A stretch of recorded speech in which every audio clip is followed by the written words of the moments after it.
बारीपदा शिमिलीपाल अभयारण्य आज से पर्यटकों के लिए खुल गया। एशियाई महाद्वीप के दूसरे सबसे बड़े बायोस्फीयर रिजर्व के रूप में ख्याति प्राप्त कर चुका मयूरभंज का शिमिलीपाल अभयारण्य भरपूर आज से पर्यटकों के लिए खुल गया है। एनवाई शिमिलीपाल बाघ संरक्षण परियोजना कार्यालय द्वारा यशीपुर में बारीपदर पीएटाबाटा गेट और कैलानी में पर्यटकों का स्वागत किया जाता है। शिमिलीपाल बाघ संरक्षण परियोजना के उप निदेशक सम्राट गौड़ा उपस्थित थे और उन्होंने पर्यटकों का फूल देकर स्वागत किया।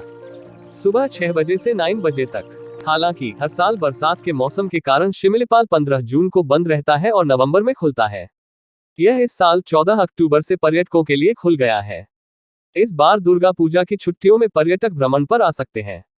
इस समय झरनों, नदियों और झरनों में पानी प्रचुर मात्रा में होने के कारण सौंदर्य अवर्णनीय होता है।